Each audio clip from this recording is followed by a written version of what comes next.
హరి ఓం శ్రీ గురుభ్యో నమ. శ్రీ మహాగణాధిపతి నమ.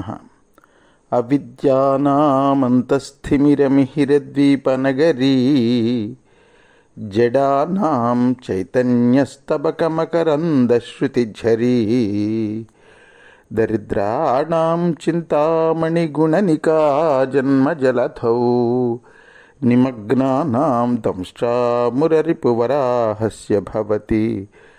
శుక్లాంబరధరం విష్ణుం శశివర్ణం చతుర్భుజం ప్రసన్నవదనం ధ్యాయేత్ సర్వవిఘ్నోపశాంతయేత్. వందే గురుపదద్వంద్వమవాన్మానసగోచరం రక్తశుక్లప్రభామిశ్రమతర్క్యం త్రైపురం మహః. సానందమానందవనే వసంతం ఆనందకందం హతపాపబృందం వారాణసీనాథమనాథనాథం శ్రీ విశ్వనాథం శరణం ప్రపద్యే.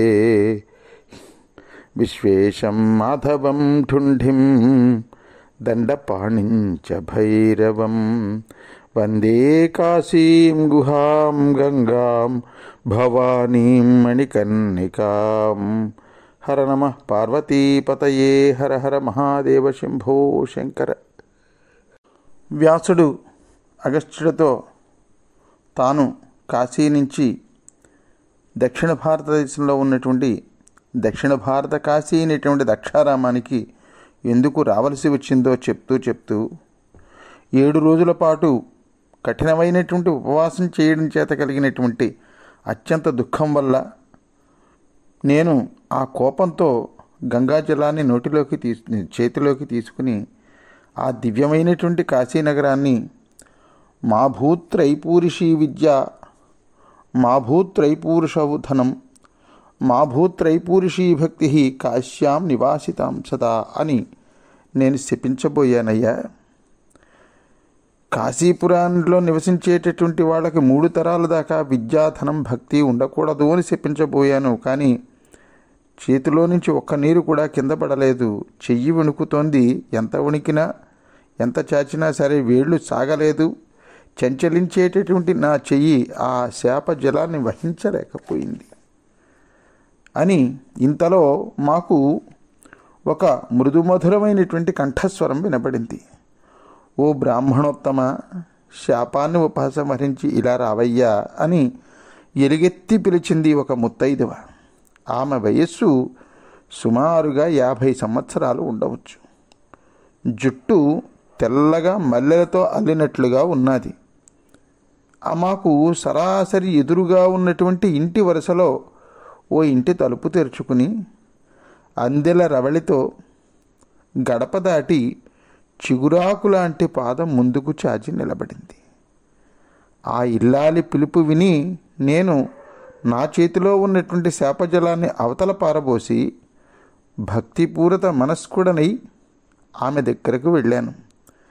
ఆమె కులము కానీ, ఆవిడ యొక్క పేరు కానీ, ఆవిడ యొక్క శీలాన్ని కానీ తలపెట్టకుండా ఆమె విశ్వేశ్వరుడి యొక్క ప్రియురాలైనటువంటి విశాలాక్షి భవానీ అయి ఉంటుంది అని మనసారా భావించి 2 చేతులు ఆవిడకు జోడించాను.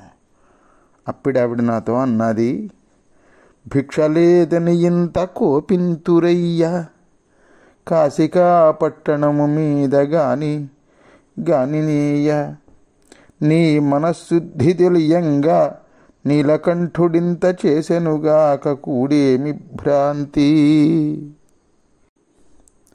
కాశీలో భిక్ష లభించలేదని ఇలా కోపం పెట్టేసుకోవడమే వ్యాస?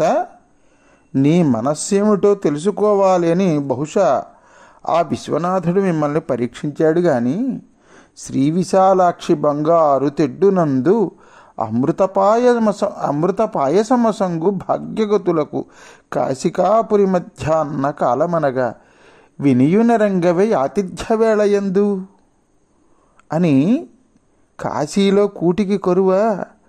ఈ వారణాసి క్షేత్రంలో మధ్యాహ్న సమయంలో అన్నపూర్ణాదేవి బంగారు గరిటతో అతిథులకు అమృత పాయసం పెడుతుంది అనేటటువంటి మాట నీకు తెలియదా ఓ మునిశ్రేష్ఠ అన్నది. అని అగస్త్య ఇంకా అమ్మన్నది నాతోటి.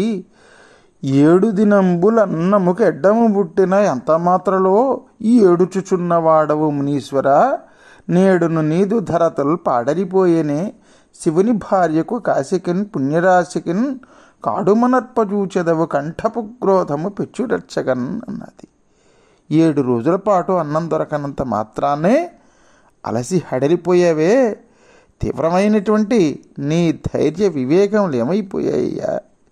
శివుడి యొక్క భార్య అయినటువంటి కాశీపురాన్నే నువ్వు హుంకనింప చూసావే, శాపం పెట్టేద్దామనుకున్నావే. అయ్యో మునివరా, ఆ శివుడికి ప్రియాతి ప్రియమైనటువంటి ఈ కాశీనగరం మీద నీకింత కోపమా? పిడికెడు మెతుకులు దొరకలేదని ఇటువంటి పాపపు పనికి పూనుకున్నావా? ఇప్పుడు నీ మీద ఆ విశ్వేశ్వరుడికి ఎంత కోపం వస్తుందో గదా.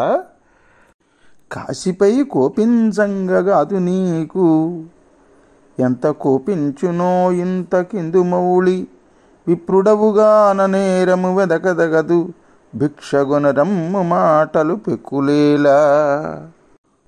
ఇప్పుడు నీ మీద విశ్వేశ్వరుడికి ఎంత కోపం వస్తుందో. నువ్వు బ్రాహ్మణుడి అవడం వలన, నువ్వు కేవలం బ్రాహ్మణుడు అవడం వల్ల అన్ని తప్పులు వెతకరాదయ్యా. ఇన్ని మాటలు ఎందుకు? రా, మా ఇంటికి రా, మా ఇంటికి భిక్షకురా అని అన్నది. అంటే ఆ మాటలు నా మనస్సు మీద సూటిగా తాకాయి. అప్పుడు మెల్లిగా నేను అన్నాను, అమ్మా తల్లి, ఇన్ని దినాలకే నీయు సుధారసస్యంది అయి ఉల్లంబుల్ సుఖింపజేయు పలుకెట్లో వింటిని వీటిలో, బెల్లా కొన్నతనాననే మికడనే భిక్షానకున్ ఒత్తుమో, ఎల్లన్ శిష్యుల గొంచు ఒత్తుమే నిజం బేర్పాటుగా చెప్పుమా. అమ్మా, ఎంతకాలానికి ఈ నగరంలో భిక్షకురా అనేటటువంటి మాట వినగలిగాను తల్లి.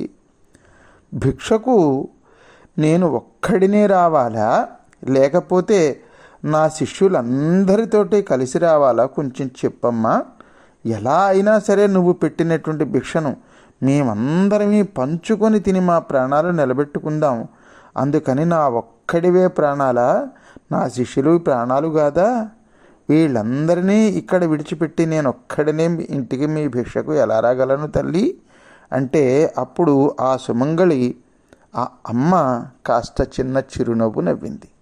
నవ్వి, అంతేవాసులు నీవు కూడుకొని మధ్యాహ్నాభిషేక క్రియల్ శాంతస్వాంతత జాహ్నవింజలిపి పెల్చన్ రెండు నేనింతలో అంతర్గేహమున్ సమగ్రముగా మీకాహారముల్ వేగంగల్పింతున్, భోజనం ఇష్టమందరికి తృప్తిని పొందంగా పెట్టెదన్. మునివరా, నీ శిష్యులందరితో కలిసి వెళ్ళి గంగా స్నానం చేసిరా. ఇంతలో నేను మీ అందరికీ కూడా ఆహార పదార్థాలు సిద్ధం చేసి ఉంచుతాను. పాపం 7 రోజుల నుంచి పిడికెడు అన్నమైనా దొరక్క ఆకలితో పీడింపబడుతున్నారు.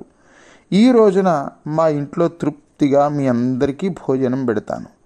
త్వరగా స్నానానికి వెళ్ళి రండి అన్నది. మేము గంగానదికి వెళ్ళాము. గంగానదికి వెళ్ళి మధ్యాహ్న స్నానాన్ని ఆచరించి మాధ్యాహ్నిక క్రియలన్నీ కూడా నిర్వర్తించుకుని వేదం పఠిస్తూ ఆమె ఇంటికి మళ్ళీ తిరిగి వచ్చి అరుగుల మీద కూర్చున్నాం. మొట్టమొదటగా నేను కూర్చుని ఉన్నాను. నా ఇన్ని వేల మంది శిష్యులు కూడా నా పక్కన కూర్చుని ఉన్నారు. మా రాకను ఆ వచ్చేపోయే వాళ్ళతోటి, ఆ పని వాళ్ళు ఉంటారు కదా ఇంట్లో, వాళ్ళతో అమ్మా మేము వచ్చేసామనేటటువంటి కబురు పంపించాం. ఆ కబురు అందుకుని మాతో అంతకు ముందు మాట్లాడినటువంటి ఆ 50 ఏళ్ల ముత్తైదువ 25 ఏళ్ల ప్రాయంలో ఉన్నటువంటి ఒక పొడుచు భుజం మీద చెయ్యి వేసి హంసలా నడుస్తూ వస్తూ మా వద్దకు వచ్చి, మహాత్ములారా రండి, లోపలికి రండి, లోపలికి దయచేయండి అని మమ్మల్ని సగౌరవంగా లోపలికి తీసుకుని వెళ్ళింది మాకు భోజనం పెట్టడానికి అని. అగస్త్య మహర్షికి వ్యాస భగవానుడు కాశీలో జరిగినటువంటి ఆ కార్యక్రమం అంతా చెప్తున్నారు.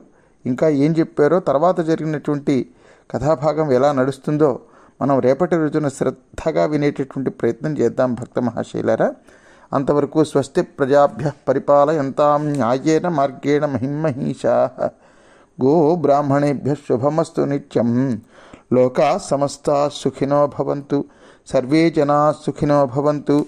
హర నమః పార్వతీపతయే. హర హర మహాదేవ శంభో శంకర.